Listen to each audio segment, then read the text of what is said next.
Components. Session में हम job का important component that is Indian economy, इसके इंपॉर्टेंट टॉपिक्स को डिस्कस करेंगे।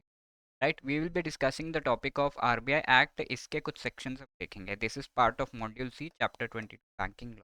तो this is part 3 of that discussion. And यहाँ पर अगर हम देखें, if you are preparing for the upcoming job exam, definitely consider कि आपको कोई ना कोई गाइड करने के लिए आपके साथ हो। So we have come up with this master course, जहाँ पर आपको कंप्लीट चारों के चारों जो कंपोनेंट्स हैं हमारे जॉब एग्जाम के, चारों कंपोनेंट से related video lectures, you are also getting the MCQs, full length mock test, इसके साथ साथ नो लाइव क्लासेस सब प्रोवाइड किया जा रहा है। So if want to avail this master course, the link given in the description.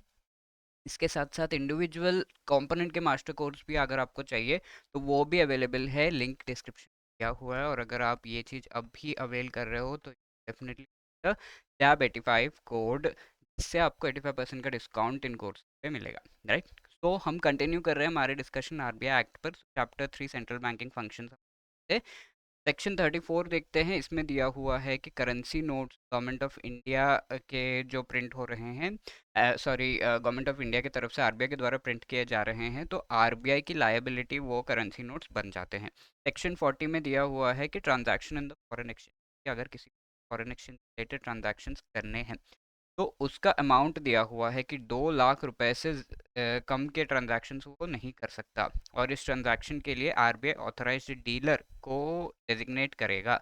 और इससे रिलेटेड एलैबोरेट जो प्रोविजंस है वो हम फीमा एक्ट में देखेंगे, but for now authorised dealer को डेजिग्नेट किया जाता है। एंड ये ट्रांजैक्शन 2 लाख या उससे ऊपर के अमाउंट्स के लिए ये होता है फॉरेन एक्सचेंज रिलेटेड ट्रांजैक्शन। 42 की अगर हम बात करें, यहाँ पर कैश रिजर्व रेशियो की बात की गई है। तो cash reserve ratio, this is a very important section, section 42। ठीक है, सेकंड शेड्यूल में जो भी हमारे बैंक्स हैं उन सभी बैंक्स को कैश रिजर्व रेशियो मेंटेन करना होता है। और ये मेंटेन करना होता है विद आरबीआई। ठीक है, अपने पास वो पैसे नहीं रखने, आरबीआई को देने का मतलब क्या है? If bank is receiving deposit of 100 rupees, cash reserve ratio का रेशियो जितना भी है, लेट्स से 4% है, तो 4 रुपीज़ उन्हें रिजर्व में मेंटेन करना है। बाकी 96 रुपीज़ वो लोन्स में दे सकते हैं। ये रिजर्व कहाँ पे मेंटेन करेंगे? आरबीआई के पास। इसके ऊपर क्या कोई इंटरेस्ट प्रोवाइड कर रहा है आरबीआई? क्योंकि पैसे तो आरबीआई के पास रख रहे, कोई भी इंटरेस्ट नहीं प्रोवाइड किया जा रहा है। एंड इस सीआरआर पे there is no limit. Now coming to section 45, chapter 3 A से 3 ई के बीच में। तो सेक्शन 45 ए, ये वाले जो सेक्शंस आपके हैं, they are not so important, but कुछ चीज़ें पूछी जा सकती हैं। 45 ए से 45 जी में इंफॉर्मेशन जो बैंक से लिया जाता है बाय आरबीआई, उससे रिलेटेड प्रोविजंस कि जो भी अमाउंट नेचर है, कोई भी बैंक जो लोन प्रोवाइड कर रहा है उससे रिलेटेड इंफॉर्मेशन ले सकता है। सिक्योरिटी क्या दिया जा रहा है, गारंटी, क्रेडिट वर्दीनेस ले सकता है। और ये इंफॉर्मेशन जो है वो आरबीआई के पास ये राइट है so as to collect it. Any bank को वो कोई भी स्टेटमेंट सबमिट करने के लिए बोल सकता है।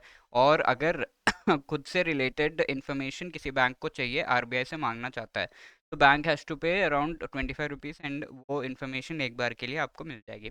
45 आई से 45 एन के बीच में एनबीएफसी से रिलेटेड प्रोविजन है, नॉन बैंकिंग फाइनेंशियल कंपनीज। और इसमें एनबीएफसी की definition, that is a financial non banking institution. NBFC government of India के द्वारा अप्रूव किए जाते हैं, एंड आरबीआई के द्वारा जो है इन्हें अप्रूव किया जाता है इन सम केसेस। ये चीज़ दी हुई है, आईए में दिया हुआ है कि एनबीएफसी बिजनेस कब कमेंस कर सकते हैं। उन्हें रजिस्ट्रेशन की ज़रूरत है। Net own fund at least 25 lakh to 100 crore तक का होना चाहिए। चैप्टर 3 सी में दिया हुआ है कि कौन कौन से जो अनइनकॉर्पोरेटेड बॉडीज़ है उनसे अगर डिपॉजिट आरबीआई लेता है तो that is not valid. 3 D में दिया हुआ है किस तरीके से transactions, derivatives, money market instrument related उनको जो है रेगुलेट किया जा सकता है। तो यहाँ पर जो ट्रांजैक्शन है वो बैंक के थ्रू होने हैं, लेट वो सिक्योरिटीज़ मार्केट हो, मनी मार्केट हो, ये सारे एक्चुअली मनी मार्केट, सिक्योरिटीज़, ये सब सेबी के द्वारा देखे जाते हैं, बट उनसे रिलेटेड जो ट्रांजैक्शंस हैं वो बैंक के थ्रू होने। So these are also coming under RBI, जो भी बैंक के फंक्शन। सेटल्ड डेरिवेटिव का डेफिनेशन भी दिया हुआ है, फ्यूचर डेट पे सेटल किया जाता है, इसका value, interest rate, foreign exchange rate, credit rating, इन सभी पे डिपेंडेंट है। सिक्योरिटीज़ की अगर हम बात करें, central government, state government, local authority सारे इशू करते हैं। रेपो, रिवर्स रेपो से रिलेटेड भी यहाँ पर बताया गया है कि बॉन्ड्स, डिबेंचर्स के इंटरेस्ट रेट्स जो है वो उन पर डिपेंड करते हैं। 3 ई एंड एफ में इंपॉर्टेंट प्रोविजन है। 3 में जॉइंट मैकेनिज्म बताया गया है। अगर सारे रेगुलेटर्स को एक साथ कोई डिसीजन लेना है, so that can also be taken, RBI, SEBI, IRDA, PFRDA एक साथ जो है ज्यूरिसडिक्शन उनकी किस तरीके से होगी 45 वाई में दिया हुआ है। देन 45 जेड से जेडओ में मॉनेटरी पॉलिसी रिलेटेड इन्फॉर्मेशन है, ठीक है, प्रोविजन से, यानी कि ऑब्जेक्टिव क्या है, टर्म्स कंडीशंस, अपॉइंटमेंट कमेटी का कैसे होता है, मॉनेटरी पॉलिसी कमेटी के बारे में हम पढ़ चुके हैं कैसे होता है, उनसे रिलेटेड इन्फॉर्मेशन, मेंबर्स की इन्फॉर्मेशन, कितना कितना बार साल में उनको बैठना होता है, ये सब। सेक्शन 48 यहाँ पर एग्जेम्पशन आरबीआई को दिया गया है, किसी भी तरह का टैक्स आरबीआई को नहीं पे करना, इनकम टैक्स, सुपर टैक्स, कोई टैक्स नहीं पे करना, ये चीज़ कहा गया है सर्टेन लेवल पर, ठीक है। Section 49 50 are also important. Section 49 में दिया हुआ है कि बैंक रेट जो होता है, तो वी हैव सीन कि रेपो रेट तो सिंगल डे के लिए लोन अगर आपको आरबीआई से लेना है किसी बैंक को रेपो रेट पे, अगर वो 28 डेज 1 to 28 डेज के अंदर एक्स्ट्रा अमाउंट ऑफ लोन लेना चाहती है लॉन्गर टेनोर के लिए, तो बैंक रेट पे लेंगे वो। और यहाँ पर बिल्स ऑफ एक्सचेंज का रीडिस्काउंटिंग भी होता है।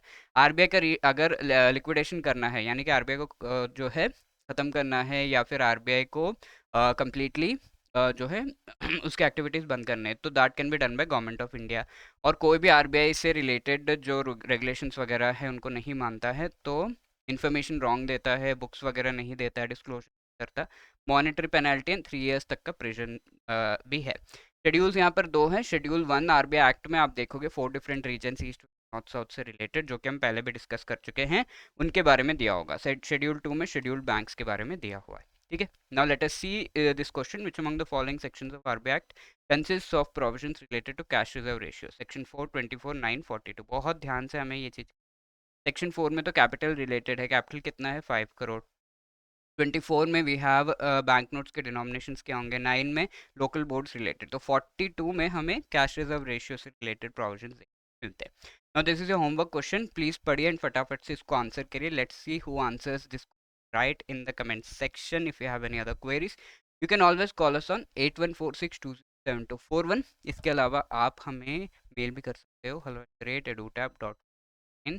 लाइक शेयर सब्सक्राइब करना मत भूलना। All the best.